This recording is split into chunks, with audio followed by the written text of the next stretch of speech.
एक बार की बात है, एक लकड़हारा जंगल में लकड़ियां काट रहा होता है। तभी एक भेड़िया वहां पहुंच जाता है।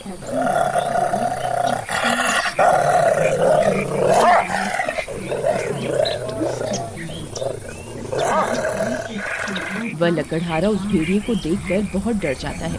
अरे मर गए रे, ये कमबख्त भेड़िया कहाँ से आ गया? अब क्या करूं? ये तो मुझे कच्चा ही खा जाएगा। अरे भेड़िए, चल भाग यहाँ से, भाग।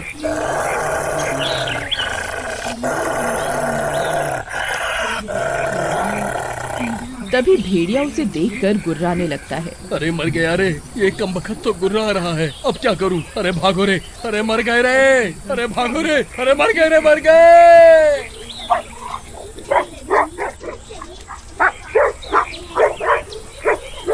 फिर वह भागने लगता है। तभी वह भेड़िया भी उसका पीछा करता है। फिर जेठालाल भागते भागते जमीन पर गिर जाता है। अरे मर गया रे, हाय रे, मेरी तो टांग ही टूट गई। तभी वह भेड़िया भी वहाँ पहुँच जाता है और जेठालाल की टांग पर काट लेता है। अरे मर गया रे, हाय रे। अरे भेड़िए, तेरा नाश मिटे, तेरी टांग ही खा गया। अरे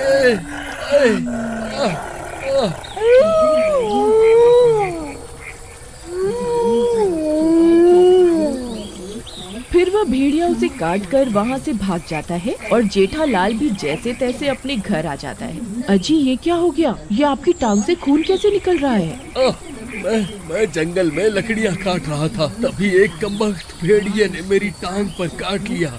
कोई बात नहीं, जल्द ही ठीक हो जाएगा, घबराने की कोई जरूरत नहीं है। रात होने पर वे दोनों सो रहे होते हैं। तभी जेठालाल पर भेड़िए के काटने का असर शुरू हो जाता है। वह अजीब अजीब सी आवाजें निकालने लगता है।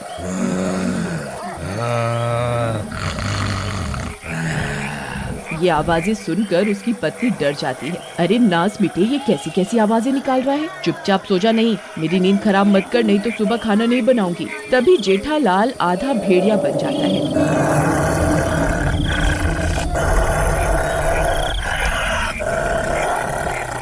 अरे मर गई रे, ये इन्हें क्या हो गया? ये तो आधे भेड़िए बन गए। अरे मर गई रे, अब क्या करूं? फिर कमला भागकर घर से बाहर चली जाती है और बाहर से दरवाजा बंद कर देती है। फिर वह हैवान जोर जोर से दरवाजा पीटने लगता है और बाहर निकलने की कोशिश करने लगता है। वह भेड़िया खिड़की से झांक कर बाहर देखने लगता है। मूर्ख औरत, दरवाजा खोल, मुझे बहुत भूख लगी है। खोल दरवाजा। अजी, ये आपको क्या हो गया? आप तो आधे भेड़िए बन गए हैं जी। कहीं उस भेड़िए के काटने की वजह से तो ये सब नहीं हो रहा। अब क्या करूं?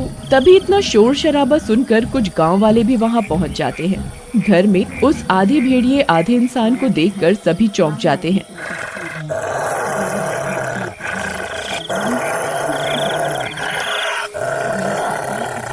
अरे बाप रे, ये क्या है भाई?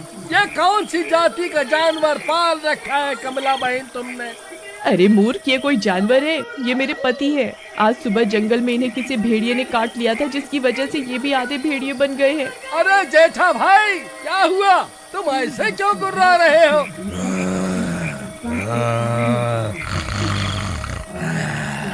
जरा शांति से बैठ जाओ भाई, सब ठीक हो जाएगा। तभी वह गुर्राने लगता है। मूर्ख गाँव वालों, मुझे एक बार घर से बाहर निकलने दो, फिर देखो मैं तुम्हारी क्या हालत करूँगा।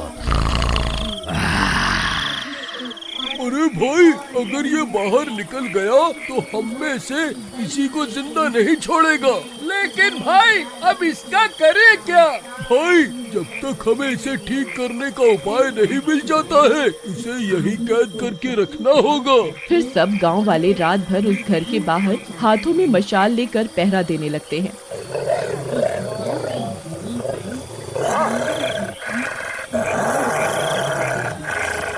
और इसी तरह पूरी रात बीत जाती है। फिर दिन होते ही जेठालाल ठीक हो जाता है।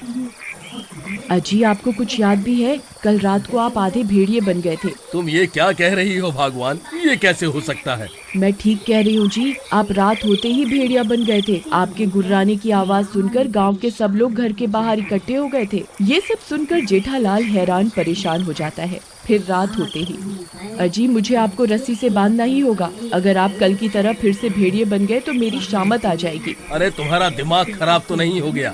मैं कोई जंगली जानवर थोड़े ना हूँ जो मुझे घर पर बांध कर रखना चाहती हो। मैं तुम्हें अपने आप को बांधने नहीं देने वाला। अजी नहीं नहीं, ये आप क्या कह रहे हैं? सुनिए जी, वैसे ही रात हो चुकी है, आप किसी भी वक्त भेड़िए बन जाएंगे। कृपा करके मेरी बात सुन लीजिए। अरे चल हट, बड़ी आई मुझे बांधने वाली। तभी कुछ गांव वाले भी वहां पहुंच जाते हैं। मारो मारो, आज इस भेड़िए को नहीं छोड़ना है, आज इसे जान से मार कर ही रहेंगे।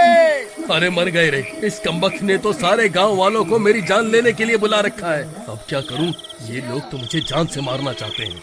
नहीं जी, आप गलत सोच रहे हैं, मैंने इन गांव वालों को नहीं बुलाया जी। फिर सब गांव वाले उनके घर में घुस जाते हैं। तभी कमला जेठालाल के आगे आकर खड़ी हो जाती है। कमला बहन, तुम आगे से हट जाओ, आज हम इस हैवान को नहीं छोड़ेंगे। अगर ये हैवान बन गया तो हम सबकी शामत आ जाएगी। नहीं नहीं, मैं ऐसा तुम्हें कुछ नहीं करने दूंगी। खबरदार किसी ने आगे आने की कोशिश भी की तो। सुनिए जी, आप यहाँ से भाग जाइए, नहीं तो ये सब गांव वाले आपको जान से मार देंगे। फिर जेठालाल वहाँ से भागने लगता है। अरे भागो रे भागो, ये गांव वाले तो पागल हो गए हैं। अरे मर गया रे, भागो रे भागो भागो। अरे मारो रे, ये बच के नहीं जाना चाहिए। मारो मारो मारो। सभी गांव वाले हाथों में मशाल लेकर उसका पीछा करने लगते हैं। आज इसे जिंदा नहीं छोड़ेंगे, मारो मारो। तभी भागते भागते वे सब लोग घने जंगल में पहुंच जाते हैं। जेठालाल भागकर कहीं झाड़ियों में चला जाता है। सभी गांव वाले जंगल के बीचों बीच पहुंच जाते हैं। डर के मारे सबकी हालत खराब हो जाती है। अरे मर गए रे, ये कमबख्त कहाँ जाकर छुप गया? अब क्या करे भाइयों? तभी झाड़ियों में से किसी के गुर्राने की आवाज आने लगती है।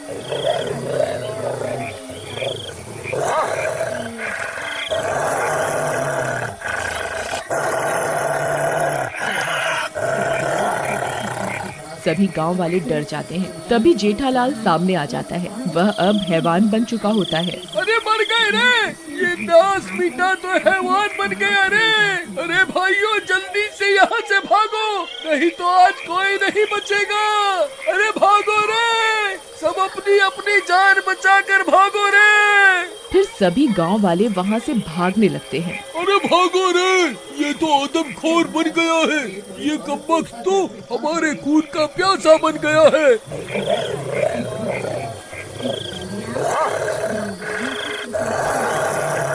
अरे भागो रे भागो।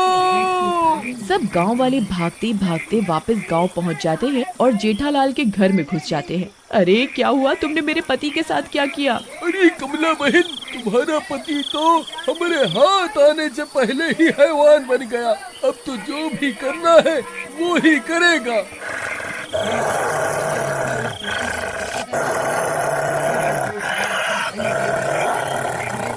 तभी वह हैवान भी उनका पीछा करता हुआ वहाँ पहुँच जाता है।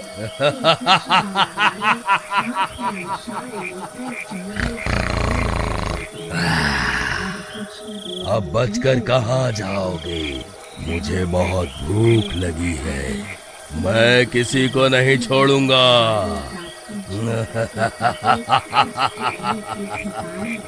अजी रुक जाइए, ऐसा मत कीजिए। देखिए ना, इस तस्वीर को देखिए, मैं आपकी पत्नी हूँ और आप मेरे पति हैं। आपको कुछ भी याद नहीं है क्या? फिर उस तस्वीर को देखकर वह हैवान कुछ पल के लिए वहीं रुक जाता है। तभी वहाँ एक महामुनि पहुँच जाते हैं और उस हैवान के गले में एक माला डाल देते हैं। जैसे ही माला उसके गले में पड़ती है, जेठालाल के ऊपर से उस हैवान का साया हटने लगता है और देखते ही देखते वह ठीक हो जाता है।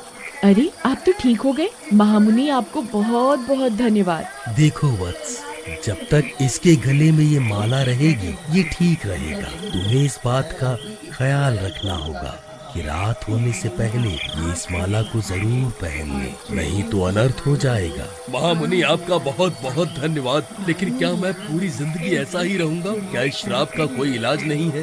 देखो वत्स, जब तक मैं श्राप को काटने का कोई रास्ता नहीं ढूंढ लेता तब तक तुम इस माला को अपने साथ ही रखना। मैं जल्द ही कोई उपाय ढूंढता हूँ। इतना बोलकर वह महामुनि और सभी गांव वाले वहाँ से चले जाते हैं। फिर कुछ दिनों के बाद एक चोर उनके घर की खिड़की से झांकने लगता है। उस माला को देखकर उस चोर की आंखें फटी की फटी रह जाती हैं। अरे वाह वाह, ये तो बहुत कीमती माला लगती है। आज तो मजा ही आ गया।